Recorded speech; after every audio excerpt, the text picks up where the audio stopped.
back with another video. So today I am going to be doing a little reading for you guys.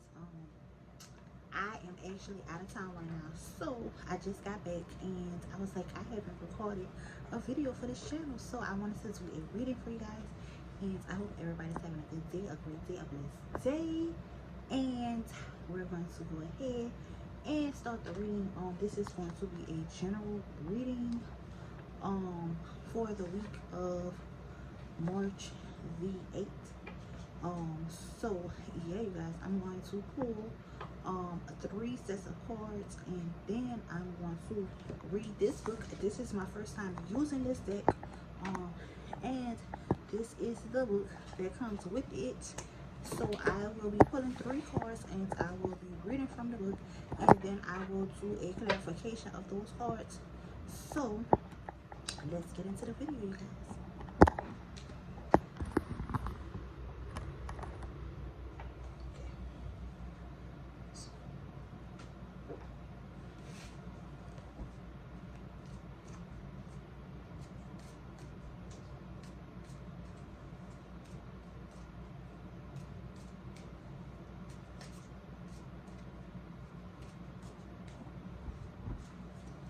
I hope everybody's day is going awesome.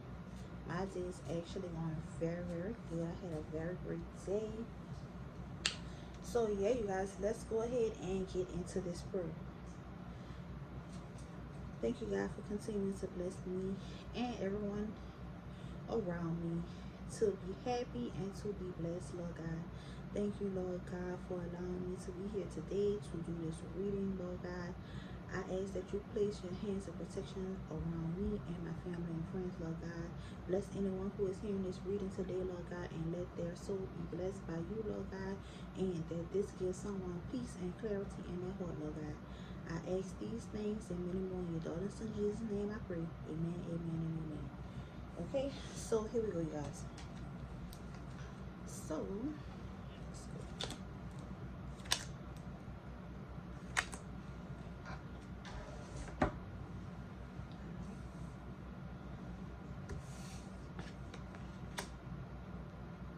Okay, so the first card that I have is the 3 mice. So let's see what that is about. So the 3 mice. Stress and anxiety, destructive behavior, little problems becoming big problems. So let's see.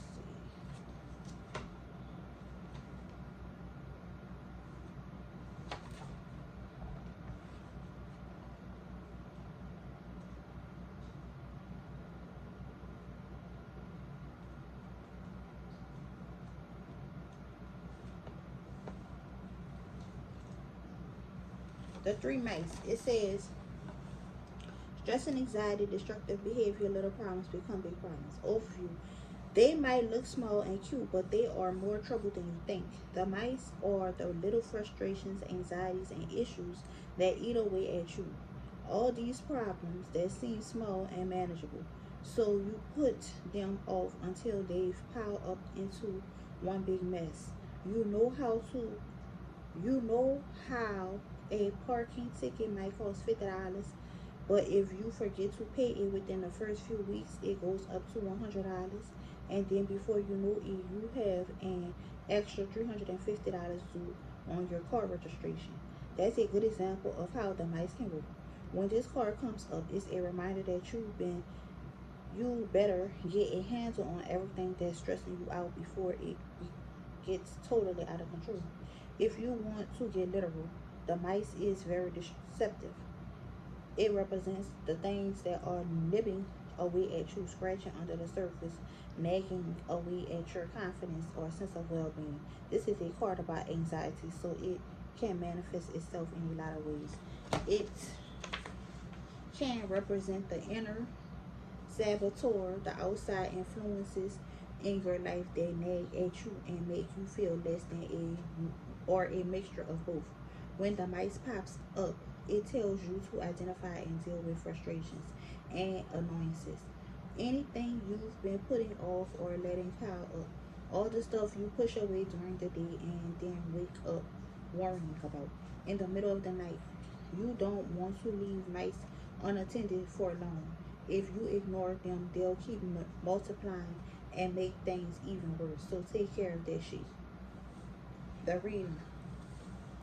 In general, tableau, ta- in no, I'm sorry. In a grand tableau, the upper rows can be read as representing the cerebral, emotional, and interior, while the lower rows are indicative of the physical, material, and exterior.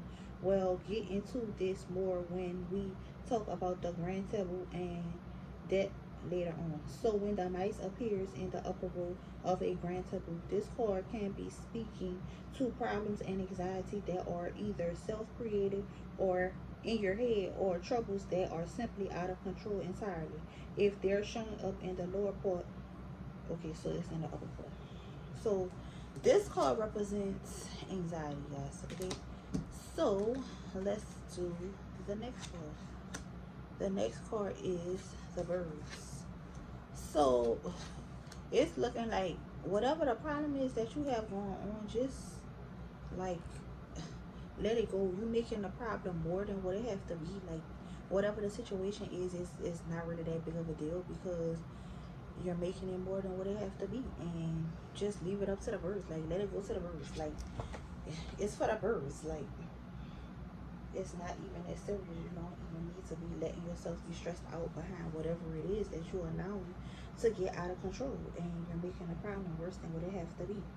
But let's just clarify what the birds mean. The birds is communication, gossip, chatter, and quick spreading of information.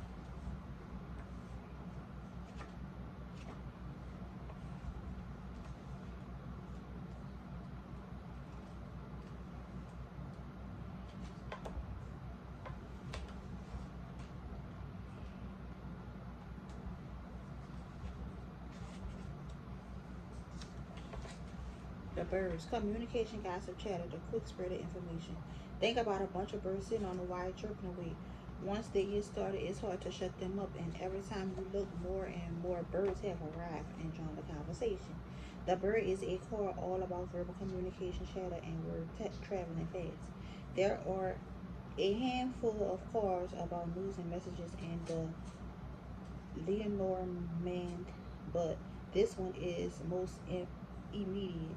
The birds has always been about talking and gossiping, and in the age of social media, it is more relevant that ever, as rumors can be disseminated to thousands with a single retweet. After all, the name Twitter is not a coincidence. The birds is a neutral card, so the conversation implied can be positive or negative. You don't want to see them around cards that hint at trouble or betrayal, much like a telephone, in which a single mistaken word can muddle the entire message. Even one negative card near the birds can turn out to be troublesome. Proximity to the current card is also important, not only when it comes to the bird's negative or positive influence, but also when it comes to determining whether you're a part of the conversation or whether the conversation is about you. For example, a grouping of dogs, the birds, and the quadrant card closes together implies conversations between a quadrant and a close friend. And since the dog is inherently positive, the conversation is likely positive. However, if the dog and the birds are close together but far from the current card, a friend might be having a conversation about the current. If the bouquet is also close, the chatter is complementary. If instead the snake or the mice is nearby, someone you think is a friend might be contributing to rumors being spread with no not so nice intentions. So basically, I was thinking that it was saying to leave it up to the birds, but maybe it's saying that you stressed out about something And maybe it's saying that there is someone that is talking about you behind your back. So that's what I'm getting, you guys. That basically you may be stressed out over something, and there is somebody talking about you behind your back. And the last card is the cross, you guys. So give it to Jesus. Leave it to God, you guys. Do not stress over it. If somebody is talking about you behind your back, if they're supposed to be your friend and this and that and this and that, and you feel like they're talking about you behind your back, leave it to the Lord. Let it go. It says the cross. It says burden, pain, trauma, suffering, destiny, or fate. The cross is bare. So if the anchor was the winning card of the game of hope, the cross could easily have been considered the loser. You did not want to land on this card in the game, and you probably don't want too close. You probably don't want it too close in your lemon spread neither. Your initial instinct might be to see the cross as a sign of hope. Not here, baby. This cross is suffering and burden, a true cross to bear. The cross is about sacrifice and pain. It's a deeply personal cause. The cross is not just about minor or short-term problems.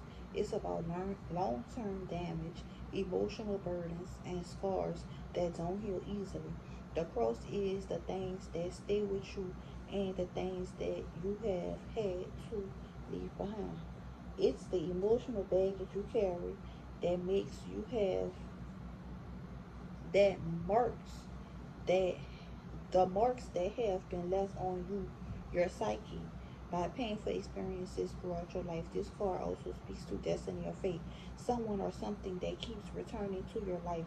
Something you are interest, intrinsically intrinsically bound and not and cannot shake.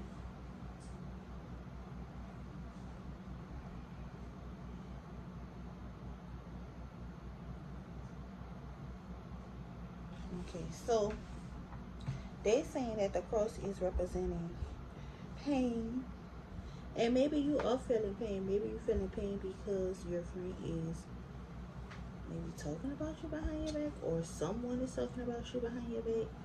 Um, I still feel like leave it to God, because that's just how I feel. Like, give it to the Lord, because there's nothing you can do about it. I mean, you can say your piece, but at the end of the day, what's been done has been done. What's been said has been said. And I mean, a person could apologize 1,000 times, but that's not going to stop them, and that's not going to change what have already been said. But nevertheless, so I'm going to clarify these cards for you guys.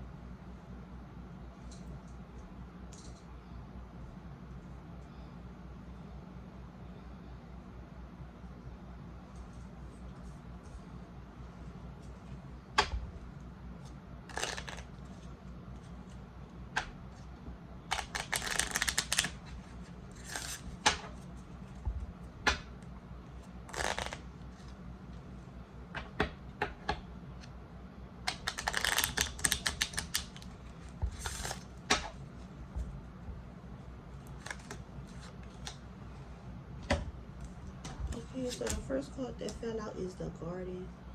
Okay, and that clarifies the cross. So let's see what the Garden is talking about.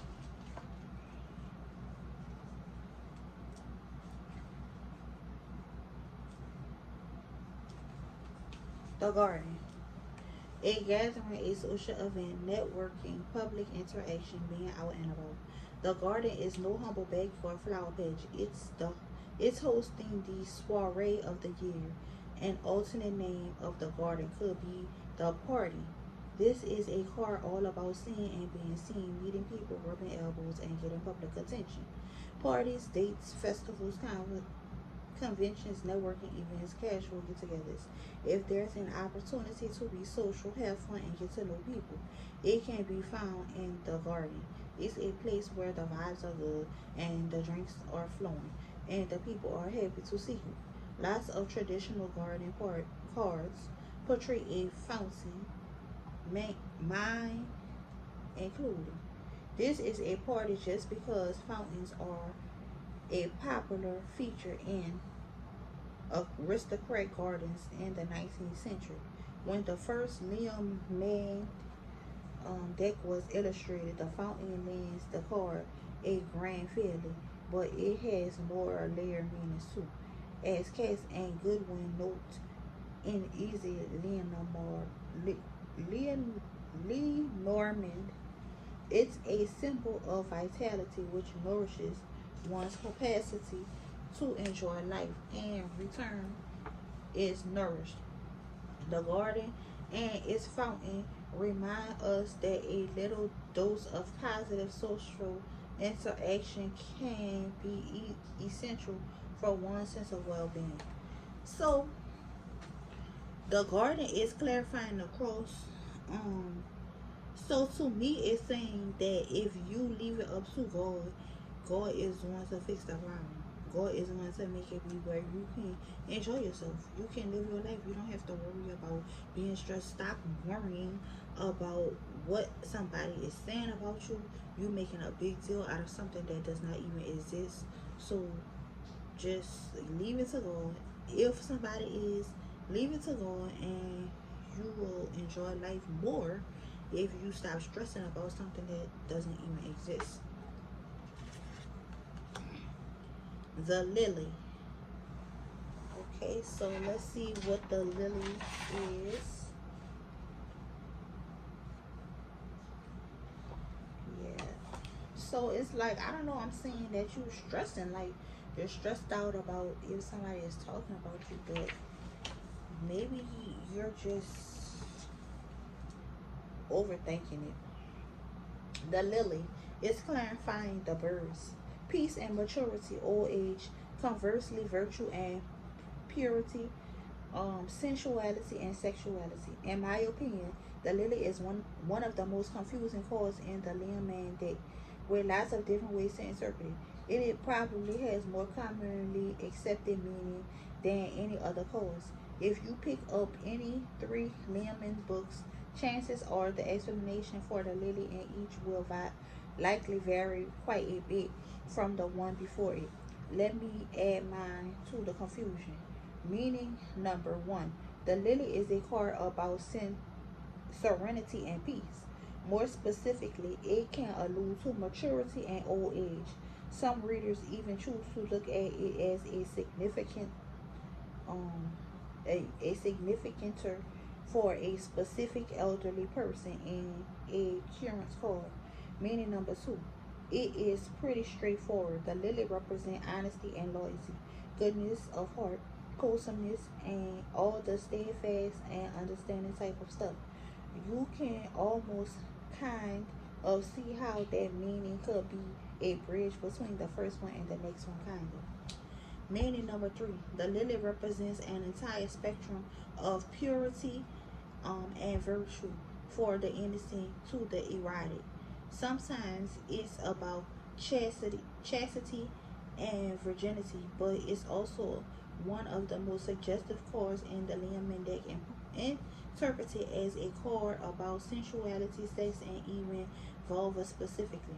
As layered with meanings as the card is, I feel the lily overall vibe, the common thread that carries throughout the interpretation, is one of elegance, class, and taste. It reflects a life lived well as a result of choices through thoughtfully made. It has an air of standards and sophistication. So basically, I'm seeing that you own your stuff. And maybe they do have people that are talking about you, because this is clarifying the birth. So there is people talking about you, but they are not talking about you in a bad way. You may feel like they're talking about you in a bad way, and you may be making a big deal about it, and they may do have people talking about you, but they are not talking about you in a good way. They are talking about you in a good, in a bad way. I'm sorry. They are talking about you in a good way. This is a positive card. This is showing that purification. This is showing honesty. This is showing that people are talking about you in a good way, not a bad way. So there are people talking about you. It's just in a good way, not a bad way. And you're over here with the mice card, making a mountain out of a molehill, worrying about if somebody's talking about you. Instead, just give it to God, because God is going to make you be able to enjoy life and not stress over something that's not even happening when somebody is really talking good about you and not talking bad. But let's clarify the last card, which is the mice. And the mice is clarified with the dog. So it's definitely your friend. Your friend is your friend. And I knew it would be a friend. Like, obviously. So let's find that over for you guys.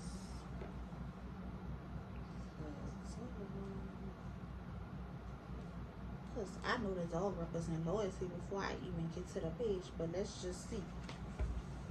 The dog, loyalty, that's the first word. Compassion, a trustworthy, supportive friend. The dog is your faithful pal, your best bud, your ride or die. This card might be your best friend forever or your entire core friend group. The dog is typically platonic, but depending on the circumstances and surrounding cause, it could represent your significant other. If you are super close with a sibling or parent, well, you'll get the idea. The dog is someone who can always count on. You're lucky to have them. They're a they're lucky to have you. Ideally, you can take care of each other and support each other. The dog makes you feel loved, accepted, and protected.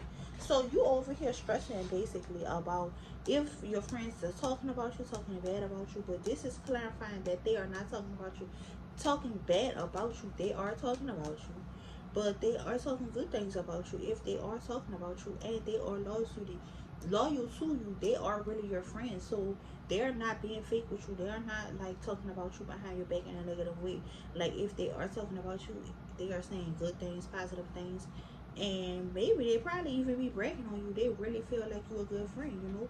And so you need to stop stressing and making a mountain out of a molehill, because this person is your friend. This person is not having any ill intentions towards you, and they are really trying to talk positive about you. So um yeah, you need to stop making a mountain out of a molehill. Basically, that is what I'm getting out of this reading. I hope you guys enjoy this reading. That is what I got for you guys today. If you found this video interesting, please don't forget to like, comment, and subscribe to my channel, and I will see you guys in the next video. Peace.